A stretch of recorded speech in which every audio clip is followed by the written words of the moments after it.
அஸ்ஸலாமு அலைக்கும். Hello friends, எல்லாரும் எப்படி இருக்கீங்க? Welcome to taste my foot. இன்றைக்கி நாம் என்ன ரெசிபி பார்க்க போகிறோன்னா கேரட் கீர் தான் பார்க்க போகிறோம். அதாவது கேரட் பாயாசம். நார்மலாக நம்ம ரவை, சேமியா, ரைஸ் இது வச்சு நம்ம பாயாசம் பண்ணியிருக்கோம். இன்றைக்கி ஒரு சேஞ்சுக்கு டிஃப்ரெண்ட்டாக ஹெல்த்தியான இந்த கேரட்டை வச்சு சூப்பராக ஒரு கீர் பண்ணலாம். இந்த கேரட்டில் நிறைய விட்டமின்ஸ் இருக்குது. Vitamin A, C, D, E, K, calcium, magnesium, potassium சொல்லிட்டு நிறைய சத்து இதில் அடங்கியிருக்கு. இது ஐசைட்க்கு ரொம்ப நல்லது. இது வளர கிட்ஸ்க்கு அதிகமாக கொடுங்க. வாரத்துக்கு ஒரு 3 டைம்ஸாவது எடுத்துக்குங்க. பொரியலாகவும் செஞ்சு சாப்பிட்லாம். கிட்ஸ் பொரியல் அவ்வளோ விரும்ப மாட்டாங்க. அப்படிப்பட்டவங்களுக்கு இந்த மாதிரி கீர் மாதிரி செஞ்சு கொடுங்க. ஓகே, இந்த கீர் செய்யறதுக்கு தேவையான இன்க்ரீடியன்ஸ் என்னென்னு பார்க்கலாம். கேரட் இந்த மாதிரிலாம் துருவி எடுத்து வச்சுக்கிங்க. இது 1.5 கப் இருக்குது. நெக்ஸ்ட் இதுக்கு தேவையான அளவு பால் ஒரு 4 கப்பு இருக்குது. இதை இப்போ எப்படி செய்யலான்னு பார்க்கலாம். பேன் நான் வச்சுருக்கேன் ஸ்டவ் மேலே. அது ஹீட் ஆனதும் ஒரு 2 டேபிள் ஸ்பூன் கீ ஆட் பண்ணிக்கோங்க. இது நல்லா மெல்ட் ஆகட்டும். இதில் நான் கொஞ்சம் முந்திரி, கொஞ்சம் திராட்சை ஆட் பண்ணுறேன். உங்களுக்கு எந்த அளவுக்கு அதிகமாக தேவையோ அந்த அளவுக்கு இது எடுத்துக்கோங்க. இது கொஞ்சம் ஃப்ரை ஆகட்டும்.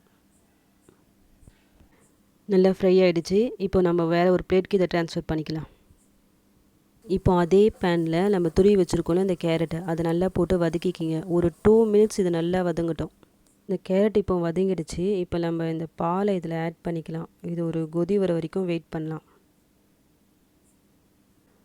பால் நல்லா பாயில் ஆகிடுச்சு. இந்த டைமில் ஸ்டவ்வை லோ ஃப்ளேமில் வச்சுக்கிங்க. ஒரு 10 to 15 மினிட்ஸ் இது அப்படியே குக் ஆகட்டும்.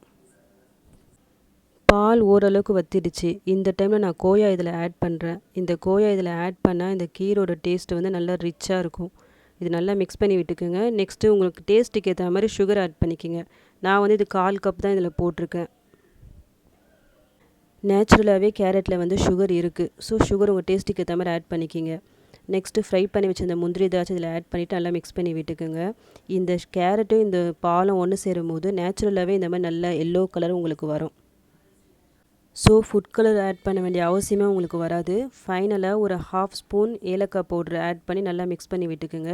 ஒரு 2 மினிட்ஸ் கழித்து ஸ்டவ் ஆஃப் பண்ணிக்கோங்க. இப்போ நம்ம ஹெல்த்தியான கேரட் கீர் ரெடி.